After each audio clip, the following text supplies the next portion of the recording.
Sejam bem-vindos ao podcast Comex Connect, o maior podcast de comércio exterior do Brasil. A gente está aqui com uma convidada super especial que vou apresentar para vocês. Mas antes eu queria agradecer a Martins, a China Fácil e a Gesbeck por proporcionar esse conteúdo aqui, esse podcast gratuito para vocês que vocês possam ter acesso a muito conteúdo de qualidade, né, para profissionais entusiastas do comércio exterior. Estou aqui com a Yaskara Morsch. Ela deixou um currículo extenso aqui, então ela é advogada, com sólida experiência em direito aduaneiro, classificação fiscal, regimes especiais, valoração aduaneira, defesas administrativas e judiciais em comércio exterior. Atua diretamente na prevenção de riscos tributários, mitigação de penalidades, estruturação legal de operações de importação e exportação. Com olhar técnico e estratégico, apoia empresas a operar de forma segura, aproveitando ao máximo os benefícios fiscais e aduaneiros disponíveis, sempre alinhados ao compliance. Seja bem-vinda, Yaskara. Muito obrigado por estar com a gente. Primeiro de tudo, muito obrigada pelo convite. É sempre ótimo ver você, a gente se vê eventualmente nos eventos, verdade, mas não teve uma oportunidade de se ver tão de perto e poder trocar essa ideia. Verdade, Acho que vai ser muito bom. Não, com certeza. O que a gente quer trazer aqui é realmente um papo realmente muito aberto sobre, principalmente aqui, penalidades e riscos, né, do comércio exterior. Muita gente se aventura e não sabe o risco que tem. Eu já tenho clientes aí que perderam, sei lá, 500 mil, 1 milhão por problemas que a gente vai tratar aqui. E queria saber um pouquinho quem é a Yaskara, como ela, né, começou, por que ela decidiu a área aduaneira, né, e como que ela chegou até aqui hoje. Então, eu tenho uma teoria, que quem escolhe o comércio exterior é porque o coração bate mais forte, de alguma forma, quando vê um navio, vê um container. Eu sou de Passo Fundo, no Rio Grande do Sul. Eu fiz direito e aí comecei a fazer comércio exterior junto. Eu sabia que eu queria voltar minha carreira para essa área, mas ainda não sabia como juntar os dois. Legal. E eu ganhei de intercâmbio, de presente de formatura, um intercâmbio para Londres para fazer um curso de inglês jurídico. E foi lá que eu ouvi falar sobre Customs Law, que é, no caso, direito aduaneiro, né, no país. Uhum. E eu comecei a procurar uma pós-graduação que tratasse disso, que são bem poucas no país, e eu fui para Itajaí. Comecei a fazer pós em Itajaí, na Univale, e fui subindo, né, aos poucos. No meio da pós, eu me mudei para São Paulo. Eu comecei a mandar currículo para todos os escritórios do Brasil, porque eu queria ter experiência na área, que era uma coisa que lá no Sul não era tão disseminado. E o escritório que eu trabalho hoje é o primeiro que me contratou. Legal. Que, enfim, me ensinou tudo, que é a DBTS. E eu saí... É um escritório muito famoso na área de aduaneira, importação. A gente tem um contato lá com o Daniel Tesser, que foi de muito, muito tempo. Né, pode falar dele, Lorival Martins, ele vai lembrar. Não, modéstia à parte, assim, tudo que cai lá a gente resolve. Ele não desiste enquanto a gente não conseguir. E é realmente um trabalho de excelência. É engraçado porque eu saí de lá um tempo, porque eu queria explorar o mercado, ver como é que era. E, de fato, eu não achei nada parecido. Assim, eu voltei porque realmente ele tem um sangue no olho que enche a gente de vontade, sabe? De sempre fazer melhor, de sempre se superar. É isso aí. E agora a gente tá nas defesas, inclusive, do Bolsonaro, que entrou pelo caso das joias e acabou assumindo toda a defesa dele. Que legal, que legal. Então, assim, tá bem intenso. Desafiador, intenso, eu imagino. Porque aí também tem uma exposição, mídia e toda aquela loucura. Eles até preferem não ficar tão à frente, mas assim, é um trabalho muito técnico, sempre foi, em relação a tudo. Especialmente comércio exterior, que a gente sabe que tem muita política. E assim, toda vez que um cliente... Porque a gente, infelizmente, sabe que isso existe, né? O fiscal quer fazer de tal jeito. Você tem a sua escolha, você pode fazer o que você quiser, mas aí a gente tá fora. Claro. E o posicionamento sempre foi esse, entendeu? Então, assim, no técnico, no jurídico, vai brigar no judiciário, mas assim, sem jeitinhos brasileiros. Sem jeitinho brasileiro. E a gente tem, claro que muita oportunidade aí, né, nessa área, da gente, né, conseguir tecnicamente defender, tirar carga, né? E até vou te falar mais dos bastidores de alguns casos aqui que alguns outros escritórios não resolveram, né? Então o cliente, o que ele fez? Ele importou a carga, né? Então estava passando um procedimento especial e aí alguns containers já ficaram bloqueados. Uhum. Ele falou, vou devolver. O CS, só sem EDI. Só o CS sem EDI, vou devolver. E não deixaram devolver, né? E tá aí brigando até hoje, até agora. Já faz quase 1 ano e pouco. Eita. 1 ano e 4 meses. E a armazenagem lá, aquela loucura e tudo mais, eu acho que nem vale a pena mais devolver, porque vai ter que pagar a armazenagem. Então. E aí fica aquele negócio. Mas, cara, assim, tá na legislação que tem que devolver, que pode devolver, né? Mas aí o fiscal falou que não, que tem procedimento, aí ele acha uma brecha lá. Sim. E o juiz concordou com a Receita, e aí tá com a desembargadora que recorreu e que Eu vou te falar duas coisas sobre Enfim. isso. A primeira é que eu, inclusive, acabei de receber uma notícia que a gente tem uma ordem para cumprir, para liberar. O que aconteceu? Tinha um procedimento que durou 2 anos e meio, a gente conseguiu liberar no judiciário, sem autuação, sem nada, 2 anos e meio Legal. parada a carga. O juiz determinou a liberação. Só que aí, quando ele determinou, o armazém começou a reter porque a armazenagem estava absurda. E a gente conseguiu, no judiciário, de novo, que o armazém liberasse, porque é a cargo da Receita, ela que deu causa a isso. É isso Porque aí. eles podem reter no máximo por 120 dias. É isso aí. Depois disso, em tese, está ilegal. É. E tem uma disposiçãozinha lá em off, não em off, que diz que a carga apreendida ou retida é de incumbência da Receita Federal. Está retida sob os cuidados do Ministério da Fazenda. Sim. Então, assim, é deles esse ônus. Não foi uma opção do importador, né? A Receita Não, Federal que... Não é uma livre vontade dele com o armazém de deixar aquela carga lá, entendeu? Assim, faz todo sentido, porque está na guarda dele. Sim. E tem uma disposição que impõe, pelo alfandegamento, essa imposição do armazém ter um recinto específico para isso. Exatamente. Só que eles não... Um se faz de louco, o outro não vai. E assim eles vão dando jeitinho e acaba tudo sendo arcado pelo importador, né? O que inviabiliza qualquer negócio. Inviabiliza o negócio. No final do dia, quem tem que ir para armazenagem? Pô, outra causa, outro ponto polêmico aqui é os preços abusivos de armazenagem da tarifa pública em Santos, né? Não sei se você pode falar ou não, assim, mas assim, para mim não faz o menor sentido. Um erro operacional, esqueceu de redestinar. Cara, esqueceu. Aí a armazenagem R$700 mil. É um sistema que ele se retroalimenta. É. A Receita deixa isso acontecer e às vezes parece até que tem um complô para manter ele retido para o outro poder cobrar. Exatamente. Sendo que, de verdade, ao meu ver, porque a gente é muito especializado em pena de perdimento e infrações mais graves. Geralmente, essas retenções e essas autuações, elas vêm de uma má interpretação da Receita sobre a legislação que eles aplicam. Porque aquilo ali não está certo. A gente já teve muitas operações da Polícia Federal, por exemplo, assim, de carro importado. Que eles falaram que foi uma puta operação, é Black Ops o nome dessa.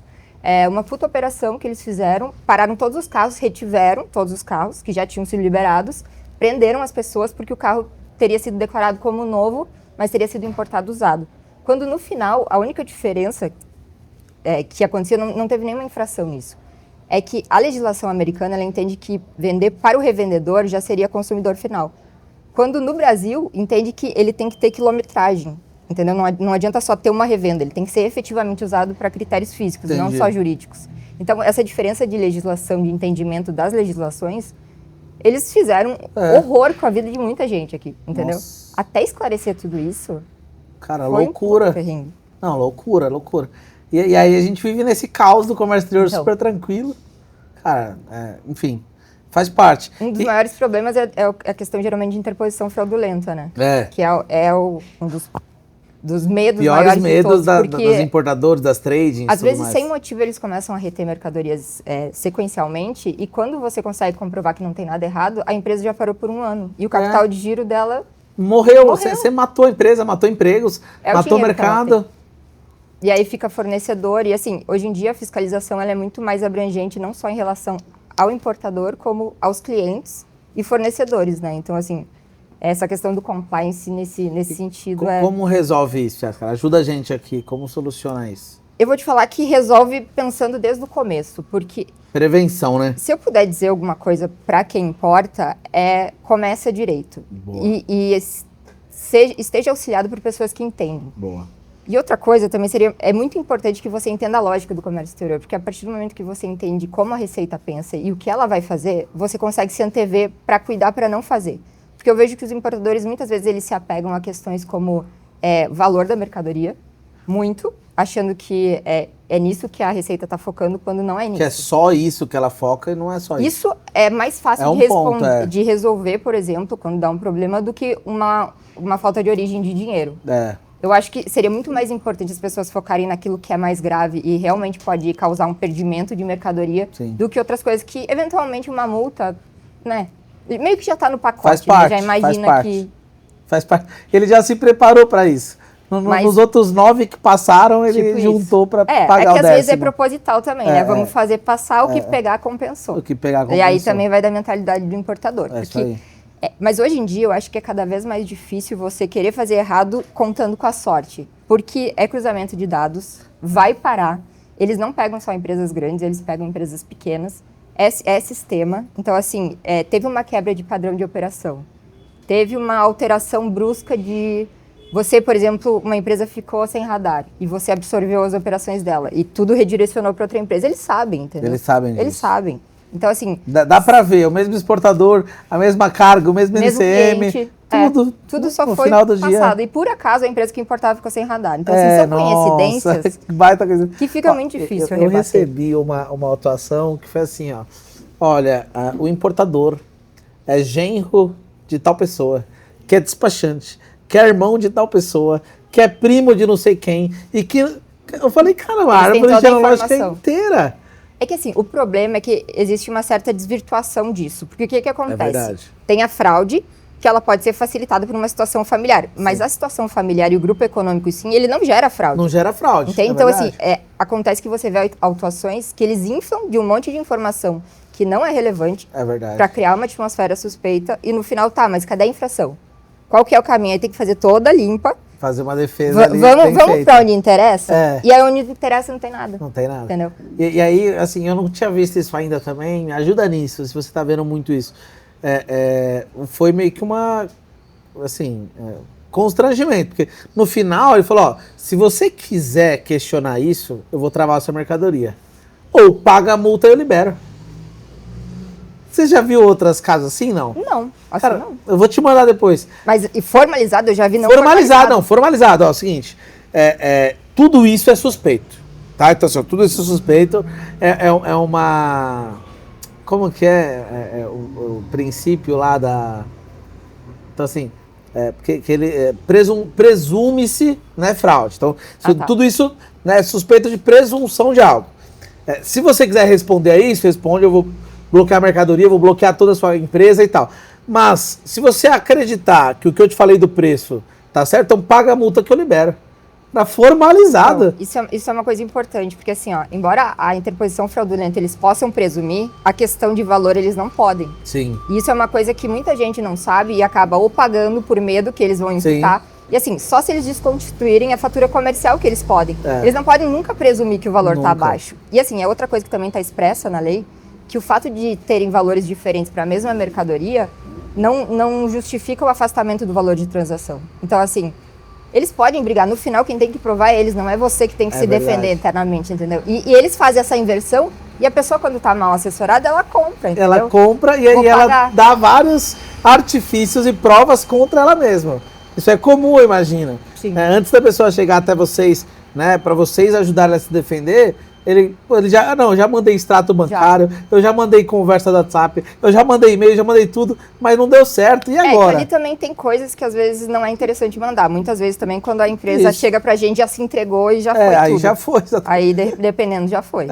De fato, então, eu acho que esse é o caminho. Eu acho que tem uma boa sugestão de se preparar antes. Então, antes da empresa ter um radar, já é o ideal. Preparar o sócio, a questão capital. mais importante de todas é o capital social. Porque assim, ó, independente... Se você cair num procedimento de fiscalização, eles vão pedir a comprovação da integralização do capital social. E essa parte societária tem que estar bem direitinho. Porque eles sempre vão para isso. Sempre, sempre, sempre. Até para uma revisão de ofício do radar e tudo mais. Esse cliente que perdeu a carga, que não conseguia devolver, foi isso. Então, por N fatores na família dele, a empresa estava no nome de uma pessoa, né, que ele conversou lá e combinou, mas a pessoa era ajudante em outra empresa. E aí tinha 1 milhão de capital social. Aí funcionário, então deu problema, viu que tinha um problema, né? Só que, cara, porque viu que tinha esse problema, a única solução é prender mercadoria e perdimento, etc. Aí que tá, esse também é outro problema, porque para você, por exemplo, fazer porque eles fazem um raio-x na empresa, né? Quando eles pegam por suspeita de fraude, eles pedem todos os documentos e fazem um mapeamento inteiro. Não tem necessidade de prender a carga. Porque a carga em si, você faz a vistoria física, ela tá pronta para liberar. Tá ali que você declarou que você importou de fato. É isso aí. Não tem por que manter a carga retida. É prejuízo para todo mundo. Para o armazém, que fica sem receber muitas vezes. Sim. A receita, que não tem interesse nenhum. E o importador, que não gira. Então, ele não tem nem como pagar o resto das despesas dele. Entendeu? É verdade. Não faz o menor sentido. Porque a fiscalização é sobre a empresa, não é sobre a carga. E aí, como resolve isso? Judiciário, né? Judiciário. Aí entra com aquele seguro, né? Também é uma opção. É uma opção. Ou você paga a garantia em né? dinheiro. ou põe seguro fiança. Mas né? o que também é um pouco bizarro, né? Porque você paga 2 vezes a carga. Exatamente. E assim, e eles ficam às vezes com a dupla garantia, né? Que é a carga e mais o dinheiro. E duplo prejuízo para o importador, né? Exatamente. Então, enquanto eles resolvem o que fazer. Tem que mudar a lei, né, Yasca? Eu não sei, eu acho que, assim, muitas vezes eu vejo uma cooperação atualmente da Receita Federal em querer ajudar a resolver o problema. Tá. Às vezes não. Eu vejo que é uma coisa muito arcaica deles quererem punir. Eu vejo isso, por exemplo, muito em Curitiba, procedimento de fiscalização. Você está dizendo, todas as autuações estão sendo anuladas porque você está fazendo errado. Ele simplesmente não está nem aí. E continua retendo tudo que a empresa registrar. Isso há 1 ano, 1 ano e meio. Sendo que todos os prazos legais já foram.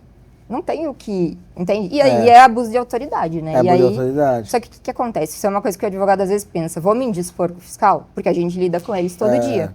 E também tem o cliente, a gente nunca sabe, né? Tem esse medo de retaliação? Eu não vejo muito... Eu não vejo muito isso, não. Assim, mas o importador tem medo? Tem Vou medo. representar? Tem medo. Eu sou importador também, né? E eu representaria, assim, eu acho que... É que depende do nível do abuso. Depende do nível também, depende do nível do abuso. Mas, assim, o que acontece? Tanto que é mandado de segurança para liberar X coisa, né? Para liberar X carga. Antes tinha muito mais esse viés de retaliação, né, do que hoje. Então, hoje, o que eu recomendo para meus clientes e o que eu faria também, greve, tranquilo, mandato de segurança pode seguir. Né, outros partes, assim, não tem algo que eu falaria, não entra com mandado de segurança. É que também tem a questão de custo-benefício, porque às vezes, dependendo do valor do mandado de segurança, não compensa o valor da carga, né? Então, assim, tem toda essa análise. Só que aí vai deixar para perdimento também. Entendeu? Então, o empresário no fim do dia só se ferra, né? Mas assim, ainda assim a gente está incentivando o pessoal a importar, né? Porque vale muito a pena. Vale. Eu vou te falar uma coisa que eu estou fazendo, inclusive estou fazendo agora. Essa situação da taxação dos Estados Unidos em relação aos outros países, especialmente a China, está tendo muito acúmulo de estoque na China e muita mercadoria ociosa. E eles estão tendo que absorver. Exatamente. E o que acontece? Em relação ao subfaturamento, essa carga vai chegar aqui com preço muito menor barato do que já era. Porque tem os subs do bem, né? Que falam, lógico. Que é o que fazem. Né? Isso a gente finge que não vê, mas enfim. E tem o que é descancarado, que obviamente aí tá pedindo. Tá pedindo problema. E aí, nesse caso, que a gente vai fazer uma consulta de legislação aduaneira, para confirmar que o valor declarado tem que ser, de fato, o praticado, independente de ser muito abaixo, porque tem uma situação excepcional de fato. Então. É isso aí. Então, vamos ver, porque a gente tem tido bastante sucesso nessas consultas. Legal. E isso dá uma segurança, né, de operar de tal forma ou de outra forma. Eu acho que eles têm mais, não sido tão arrecadadores e tão punitivos. Eu vejo no CARF, especialmente no CARF, no SEJU, que agora é a segunda instância do perdimento, eles têm revertido muito a pena de perdimento, por entender que está certo o importador. Só que aí daquele jeito, né, já passou... já passou um tempo. Eu tive uma e depois do primeiro grau já pode ser destinada, né, e converte em perdas e danos. Que é o que tem para fazer. Verdade. Eu tive um caso que para mim foi histórico, né? Eu ter conseguido liberar um canal cinza só na argumentação. Né? Então, o cliente pegou e comprava mais ou menos 30% mais barato. E aí ele falou, sube porque outro importador comprou num preço mais caro. 30% mais caro, então né, não faz sentido, a mesma produto, a mesma referência, o mesmo exportador. Só que ele era distribuidor, então tinha uma lista de preços, a gente conseguiu provar. A gente fez a ata notarial, né? Então foi lá no cartório, né? Porque a gente tinha que provar que negociou. Só que ele também não tinha e-mail, ele não tinha WhatsApp, não tinha nada. Isso é importante. E aí ele negociou como? Negociava por Skype. Mas então, as pessoas fazem isso, e é normal. Não é mentira. Não é mentira. Só que essa questão da negociação facilita muito a vida do próprio importador se ele tiver, entendeu? Se ele tivesse formalizado. Não teve. Agora ele formaliza, mas na época não formalizava. É o susto, depois do susto Depois do susto vai. E aí a gente foi no cartório, mostrou o computador pra ata notarial, fez, aqui, tal dia ele foi, ligou e tal, ficou 40 minutos no telefone, tal dia ele foi, mostrou a passagem aérea, que ele foi lá pra Taiwan, negociou e tudo mais, etc. E liberou. Mas você concorda que de novo tá o importador comprovando que não fez antes de ser acusado? Exatamente. Sabe por quê? Porque essa questão do preço ela é muito relativa. Digamos assim, você vai importar, sei lá, um para-brisa. O que eles fazem para calcular valor? Eles somam tudo que foi importado naquela NCM, dividem pelas unidades. Pela unidade ou quilo, né? E dá uma média. Dá uma média. Só que o que acontece? Ali, nesse combo, você vai ter retrovisor de Mercedes e você vai ter retrovisor de um carro extremamente popular. E é óbvio que vai ter uma diferença brusca de preço, entendeu? Então, assim, eu acho que falta muito para a Receita Federal, às vezes, porque eu acho que tem uma diferença do aduaneiro no sentido assim, não é massa, não é uma advocacia de massa. E o legal disso é que cada caso que você pega, você tem que estudar todo o produto e toda a operação do zero. Então, assim, não tem monotonia. É sempre um problema novo, uma coisa diferente. Mas você vê da Receita Federal um despreparo muito grande em relação à realidade do mercado. Eles têm uma utopia na cabeça deles que as empresas funcionam desse jeito e se elas alterarem a operação, é suspeita de fraude. Quando, na verdade, ela tem toda a liberdade para alterar a operação conforme, desde que não viole a lei. Exatamente. E assim, tá tudo invertido, entendeu? Então, assim, é uma mentalidade que eu acho que tem que também... Porque muitos fiscais, eles são formados em direito, né? Eles não entendem que tem uma hierarquia de normas que você tem que seguir. Então, assim, não tem uma lógica de aplicação de norma. Eles se formaram em biologia e eles vão aprendendo com quem está lá, entendeu? Então, assim, é muito distorcido.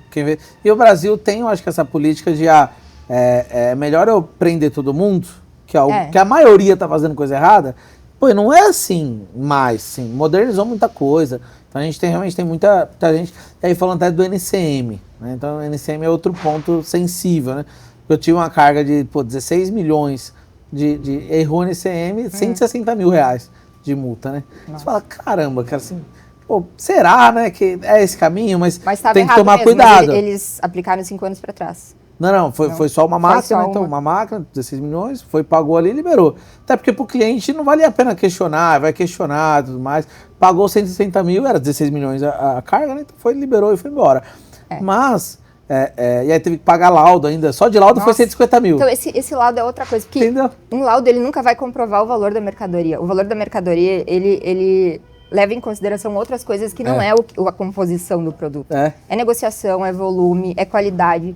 Então, assim, não tem como um laudo. Eu nem sei por que eles fazem isso. Exatamente. Pra mim não faz nenhum sentido. Toda vez eu impugno, no laudo não. Exatamente. Você tem que desconstituir, não é o laudo que vai comprovar, entendeu? Exatamente. E aí, a gente falando de NCM, então a gente tem... assim, uma preocupação muito grande que tem que ter o importador com o NCM. E aí, o que eu vejo aqui como despachante, o importador não quer saber. Não, o despachante escolhe o NCM.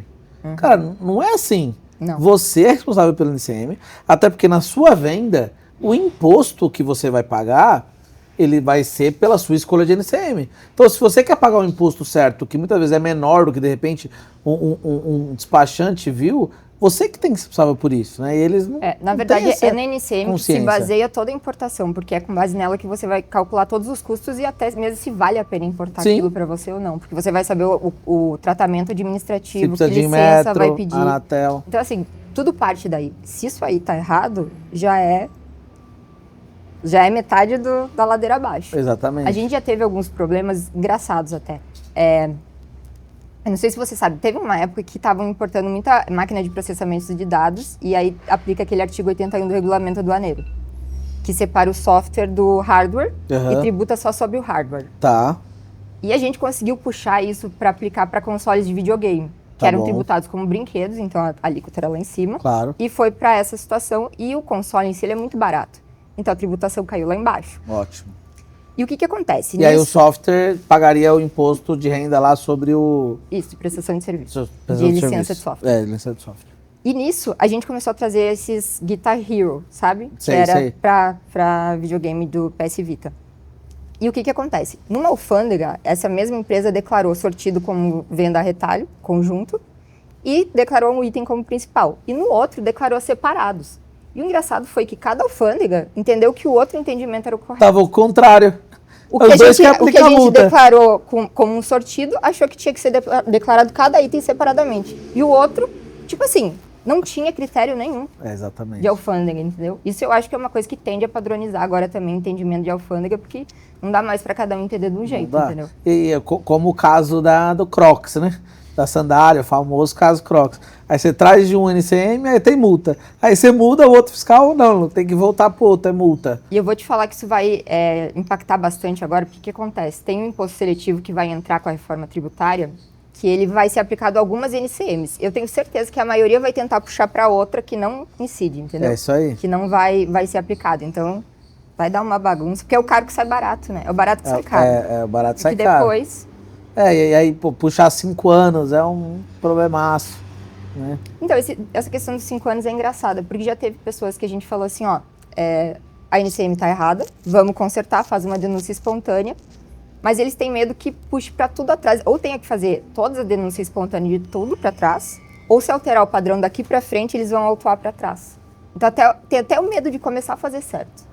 É melhor deixar do jeito que tá, porque senão a Receita vai... Tipo, ó, vou dizer que eu errei. O que você sugere? Se eu errei, eu vou ser execrado. O que você sugere? Olha,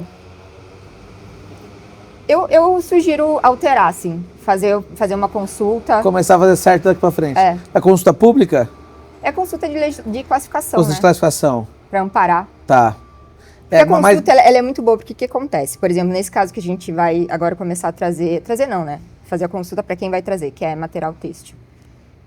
Isso abarca, pelo menos, porque não é aplicada a multa enquanto você protocola a consulta até ter a solução. Então, assim, durante esse período não tem multa, porque eles não se manifestaram sobre. Então, você já está, de alguma forma, respaldado contra a multa do subfaturamento, entendeu? Tá seguro. No máximo, você vai recolher a diferença tributária do que eles entenderem.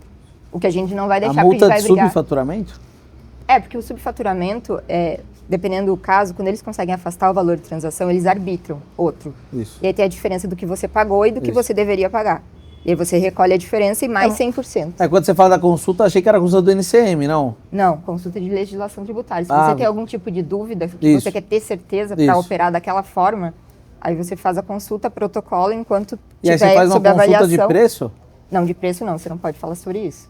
Mas é de formas de operação. Ó, entendi. O valor está acontecendo essa situação. Na situação, eu posso trazer nesse valor? É esse valor? E você dá aquela induzidinha para que eles tenham que concordar com você. Eu tentei fazer uma consulta que era só para embasar minhas DIs. Tipo isso. Exatamente. E aí, eles indeferiam todas as consultas. Aí eu fazia uma nova só para embasar as DIs. Mas depois me esclarece isso. Sabe a parte de ter vínculo com o exportador ou não? Né? Esse cliente tinha exclusividade num território específico. Então ele tinha exclusividade, por exemplo, no Brás. A exclusividade dele é para vender no Brás. Se fosse vender em qualquer outro lugar do Brasil, aí podia ser outros, mas no Brás só ele podia vender. E aí o fiscal entendeu que isso era vínculo, porque era exclusividade. Não é. Não é. E aí a gente foi uma briga, eu briguei com o fiscal, não vou nem citar o nome dele aqui, mas eu briguei com ele no meio da Receita. Nossa. Eu falei, cara, não é. Mas ele foi longe nessa aí também. Foi longe. E aí ele falou, não é e tal. Eu falei, cara, não é. Porque vínculo é quando o importador e o exportador são os mesmos, o que facilitaria uma negociação. Não, mas exclusividade cria vínculo também. Exclusividade cria vínculo. Em que sentido?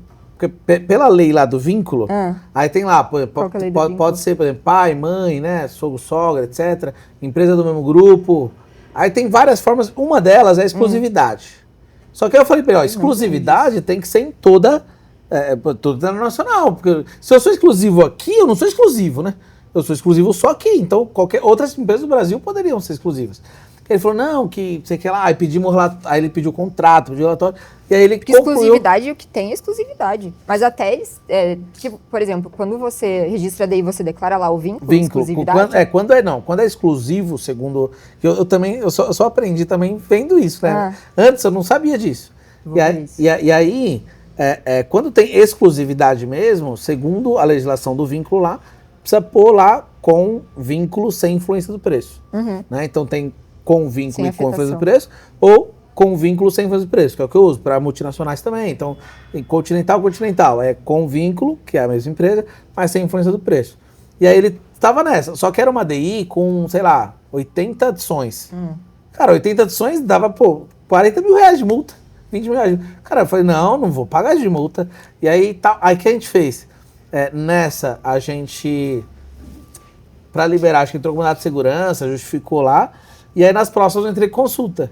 E aí na consulta, eu formulei toda uma consulta para tentar saber mesmo qual que era. E ele falou, não, essa consulta não é válida, porque ela não apresenta uma dúvida.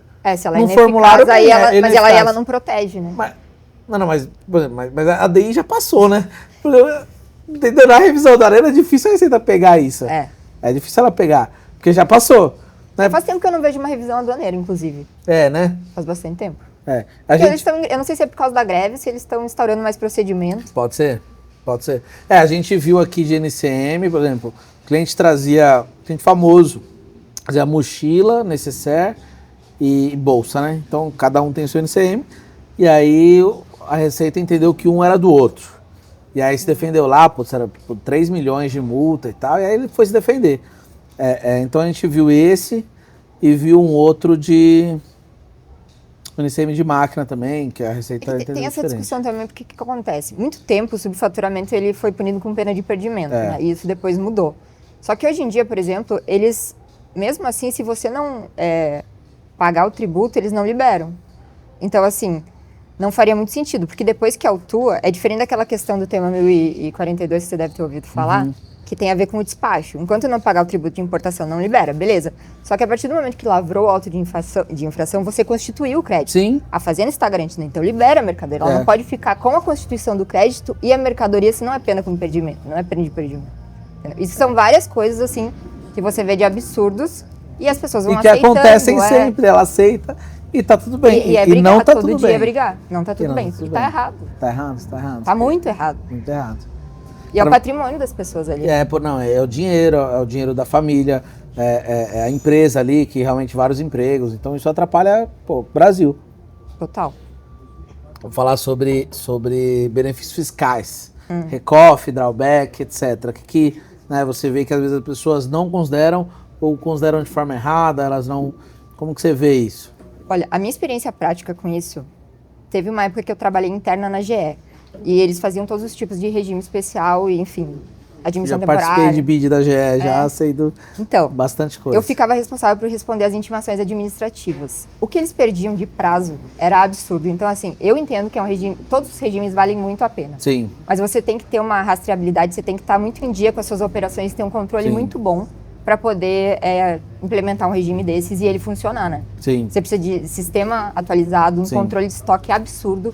E assim, infelizmente, você vai olhar pequenas empresas e até grandes empresas, a bagunça que é, e eu sei o quanto é difícil, não é uma crítica. Não é fácil. Mas não tem a documentação básica, entendeu? Guardada. Então, assim, é um trabalho de formiga, eu acho, inicial. Mas eu acho que vale muito a pena você rodar correto hoje em dia, porque o que é mais importante para o importador hoje é fluxo de mercadorias. Então, assim, se você tem fluxo, você tem tudo. Os outros vão estar parando por problemas idiotas e você vai estar ali. Exatamente. Então, assim, eu acho que... E é muito... Tem poucas pessoas especializadas também, né? Nesse tipo de regime. Então, assim, é bem complicado você implementar, manter rodando, acompanhar os prazos. Tem esse detalhe. Porque as multas são pesadas. Pesadas. Admissão temporária, exportação temporária, exportação, se não me engano, é 5% do valor mercadoria, né? De multa se perder prazo. Recoff, né? A gente trabalhou bastante com recoff aqui também. E aí você tem as multas, os prazos, etc. Então, acho que tem que tomar mais cuidado, né? Teve um cliente que até fez essa conta, ele não fez drawback, acredita? Ele foi, ele exporta, aí ele falou, ó, vamos fazer aqui um estudo. Aí ele mandou para mim o que ele exporta, o que ele importa, fizemos aquela planilha. Ele falou, o que eu vou economizar de imposto versus o trabalho que eu vou ter aqui, versus os prazos que eu vou ter. Vai dar elas pra elas. Cara, não vale a pena. Eu falei, cara, que análise interessante. É bem isso. É isso, então tem que analisar. Eu falo assim, mas eu ainda assim, sei lá, talvez eu optaria, porque assim, acho que quem exporta e não tem drawback, ele acaba perdendo dinheiro, perde dinheiro na mesa. É que eu acho que assim, ó, cada empresa é uma empresa, cada operação é uma operação, cada situação é uma situação. Precisa ter na ponta do lápis e precisa fazer o cálculo. Você não pode imaginar que é um regime benéfico, então vai ser benéfico para você. Sim. Precisa ter esse controle. Tem que pôr. O Excel vai ter que estar lá, vamos fazer a planilha e vamos alinhar. Eu acho que também acho. E agora vai ter que adaptar muita coisa, né? Porque a gente vai ter 2 sistemas tributários, então eu só quero ver. Ah, meu Deus, isso eu tô cabelo em pé já de pensar como vai ser a reforma tributária nesse sistema tributário. Já tem alguma clareza de como vai ser no dia a dia? Como vai ser? Olha... Pô, registrei uma DI dia 5 de janeiro. E agora? O imposto de importação vai continuar igual e você vai ter uma substituição dos tributos internos, que são aplicados iguais para produtos importados e nacionais, né? Que IPI, PIS/COFINS, ICMS, que vão ser substituídos pelo IBS e pelo CBS. Tá. E, pelo que se eu não me engano, você vai poder ou pagar no registro da DI ou você vai poder pagar depois. Tem algumas alterações de momento do pagamento. Isso vai ser, teoricamente, eu acho que vai empresa OEA, né, na do INPE. para pagar imposto só depois. Ou vai ser para todos? Eu acho que talvez seja para todos. É. Porque vai ter que ter mais essa, né? Porque tem a novidade do INPE, que o sistema está se adaptando. E aí tem mais essa outra questão que depois vai ter que vir, que eu acho que ainda não está adaptado para isso. Entendeu? Entendi. Então a gente vai ter que ver como que isso vai funcionar na prática. Eu imagino que muita coisa vai ter que ser alterada ainda, porque a gente vai ver como funciona na prática. Então, por isso que eu ainda não me debrucei para estudar 100% nisso. Não é tangível. Talvez não seja a melhor conselho, pessoal. Mas nossa vida é tão corrida que eu fiz, cara, eu não consigo parar para analisar tudo a reforma tributária agora, porque vai mudar ainda. Vai. Né? As leis complementares não foram completamente assinadas. Tem toda uma questão no Congresso por lá. um lado, não adianta, a gente vai aprender na prática. Mas por outro lado, como eu vou ter que auxiliar e as perguntas vão ter que ser feitas para mim, pelo menos eu vou ter que saber instruir do como, entendeu? É verdade. Vamos daqui. É verdade. Mas, enfim, eu estou estudando não, a fundo. No seu caso, mas eu ainda acho que tem que de fato... Ainda está muito nublado. Porque para mim, tá completamente nublado. Tudo vai dependendo de um sistema que não existe. Exatamente. Não foi implementado e está sendo construído. Está sendo construído dia a dia, então a gente não tem como garantir nada ainda. Aí será que vai somar e aí vai virar a mesma alíquota, né? Então o que é IPI, PIS, COFINS, aí ele soma-se e joga na mesma alíquota do outro? Não, a alíquota desses tributos vai ser outra. E aí vai ser gradativamente diminuído aqui e aumentado aqui. Vai fazendo essa transição até que acaba e o IPI Mas não eu vou vai recolher acabar, os dois impostos? Eu vou recolher o IPI antigo e vou recolher esse imposto novo? Porque tem uma época de transição que vai do ano que vem até 2033. Aí nessa transição eu recolho os dois impostos. Você vai ter que fazer as duas obrigações acessórias, porque fizeram assim. Cara, não faz o menor sentido. Eu ou sei, troca, mas é adaptação. É. O único que não vai ser extinto é o IPI por causa da Zona Franca de Manaus. Que legal. Então, esse que é o problema também. Vai ser, a ideia é que seja benéfica, que seja simples a reforma tributária, Só que, até isso acontecer, vai complicar tanto. Só de conformidade e de obrigação acessória, o tempo que o brasileiro vai gastar para fazer isso. No Brasil nada é simples, né? Vamos combinar. Nada é simples. Outra jabuticaba brasileira aí. Caraca, meu. E até a gente tava falando desse negócio de compliance, né? Compliance é engraçado, porque é um termo... tudo famoso, né? Compliance. E aí, parece que é muito aplicável à multinacional e essas coisas, e parece distante do brasileiro comum da empresa. Mas, na verdade, é que o compliance nada mais é do que cumprir a legislação das pequenas às grandes coisas. Então, assim, podia ser muito mais próximo, entendeu? O termo, do que uma coisa mirabolante. Você precisa fazer o que está na lei, você precisa saber o que está lá. E você precisa saber, inclusive, para dizer, até aqui você vai, até aqui você não vai. Esse aceito é o mais correr importante. esse risco, aceito não correr esse risco, aceito fazer desse jeito, não desse jeito. Assim, a gente vê que o dia a dia do brasileiro, muitas vezes ele faz algo errado, não é nem por maldade, ou por desconhecimento, ou porque, cara, não tem como você, né, competir, ou porque não tem jeito de fazer desse jeito. Até hoje não é raro o cliente que chega lá não sabendo o que fez de errado. Porque o que acontece? Para mim é uma coisa muito gritante, assim. As empresas, elas atuam no comércio nacional, compra e vende mercadorias normal, e vai para o comércio exterior e acha que é a mesma dinâmica. Só que tem muita coisa que muda e precisa saber disso antes de começar. Por exemplo, a própria questão de adiantamento de clientes. É a coisa mais normal do mundo alguém adiantar para você fabricar. Você fabrica e dá para ele. Agora, se você fizer a mesma coisa no comércio exterior e não vincular essa pessoa, você perde a sua carga.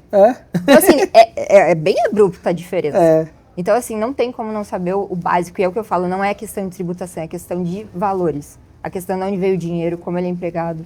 Isso, para mim, é o básico do básico que todo mundo tem que saber, pelo menos as regras, para evitar um perdimento de cargo e uma inaptidão do CNPJ. O resto se resolve. Concordo. E aí, se a pessoa não está alinhada com isso, é melhor talvez usar uma trading para importar, porque a importação não é brincadeira, né? A importação é realmente o que você falou, é abrupto a ponto de você pegar e falar, ó, perdi a carga. E aí você importou, a carga chegou aqui no Brasil, você já pagou o chinês, já pagou o exportador, você vai ter que pagar o frete, é um prejuízo gigantesco. Quebra o contrato aqui, Quebra o contrato, entendeu assim?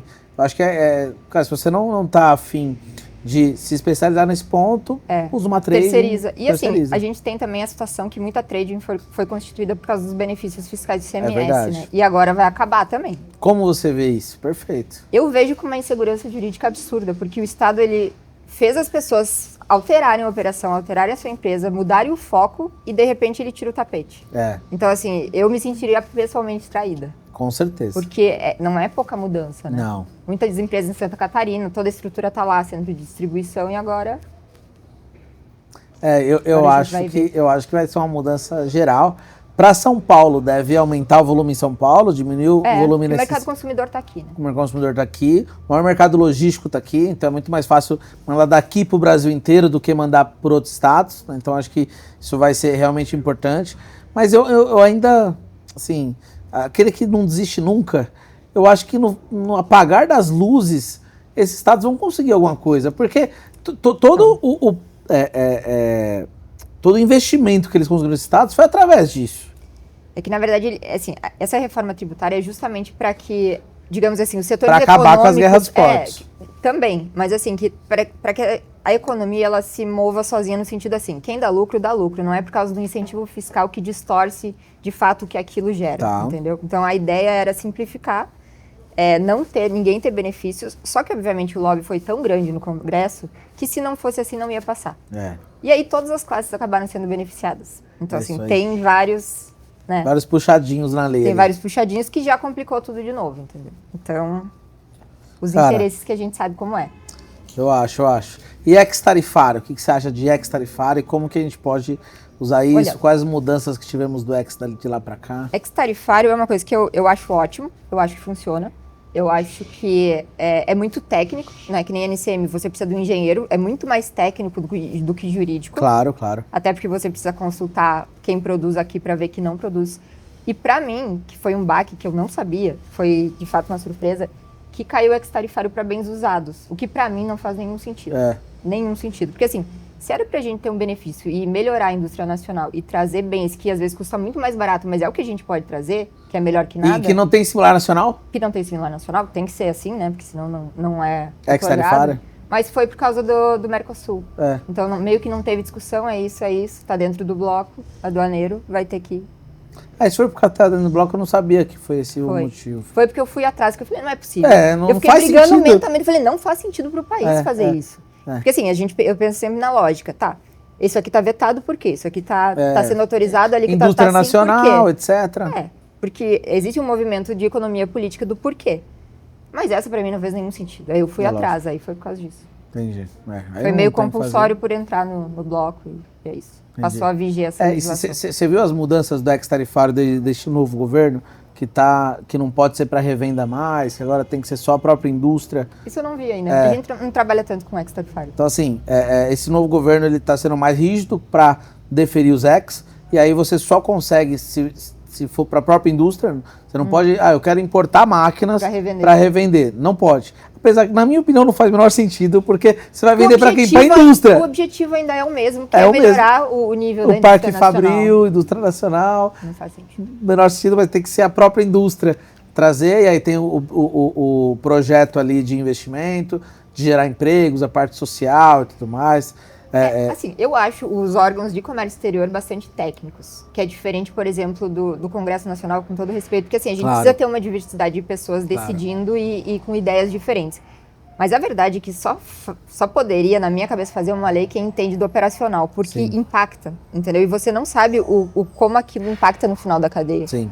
Então, assim, vira uma bagunça, o cara do operacional fala, ninguém me perguntou. Como ia acontecer aqui? Você acha que está economizando, você está ferrando com tudo. Entende? Não tem uma união assim no sentido técnico. Precisa estudar o técnico. Nada fica desvinculado. E a gente vê realmente isso que não acontece. E o quanto foi bom o Procomex e toda a parte do INPE ser feita em conjunto. Foi. O público e o privado. Foi muito. A gente tem realmente muito benefício, tanto na DUI, que foi um sucesso incrível, quanto agora na do INPE, que vai ser um sucesso, na minha opinião, também. Por causa disso, o Congresso tinha que fazer igual. E aproximou muito, não aproximou? Aproximou demais. Porque às vezes eu entendo, por exemplo, assim, o lado do fiscal não querer receber um importador com medo de ser, sei lá, subornado, alguma coisa assim. Tanto que hoje em dia só por meio de peticionamento fica tudo lá. Mas tem coisas que você conseguiria resolver explicando para o fiscal, é desse jeito porque acontece isso. Então faz sentido, tem uma lógica, não é só porque é assim, eu inventei, entende? Às vezes você conseguiria, hoje tem reunião gravada, você consegue fazer, entendeu? Então assim, facilita. Mas precisa ter uma aproximação, porque não é um contra o outro, isso não existe. Não pode, todo o mundo público e privado, e sempre naquela lógica de que todo mundo é culpado e na verdade não é isso. Não. Né? A ideia é realmente, eu acho que a maioria, né, a gente fez aqui o podcast com o Balaguer, né, o delegado da Alfândega de São Paulo, e ele falou, Thiago, o ponto é o seguinte, vínhamos de uma mentalidade que todos eram ocupados, né? E aí você vai me provar que você é inocente, né? E, na verdade, com essa nova modernização que a gente vê, é que muita gente tenta fazer o certo. Só alguns poucos são fraudulentos. E esse cara, se a lei for boa ou ruim, ele vai fraudar e pronto. E aí eu tenho que combater esse cara. Por isso que a gente vai ter um gerenciamento de risco melhor para combater esse cara. Assim, ó, eu tenho uma impressão que, por exemplo, você não cai num canal cinza do nada. Não. Isso não existe. Estou sendo perseguido, não tá. Não. É um cruzamento de dados que ele funciona. E assim, se você olhar a contabilidade do importador, você sabe exatamente onde é que está o problema. A fraude. E muitas vezes o próprio fiscal perde isso, porque ele está com a contabilidade da mão e ele sabe que tem um problema, mas ele não sabe onde é que está o problema. Não sabe onde é que está. Entendeu? E obviamente o advogado olha ali e vê... É, lógico, vamos defender, né? Mas assim, o que eu ia te dizer? Era do fiscal. Esqueci, daqui a pouco eu lembro. Então assim, o que a gente vê é que realmente precisava se aproximar mais, né? A gente, o Congresso tá com uma nova lei lá, né, de comércio exterior, sendo discutida, mas tomara que melhore isso, né, que a gente tenha cada vez mais clareza pro dia a dia, para quem tá aqui, né?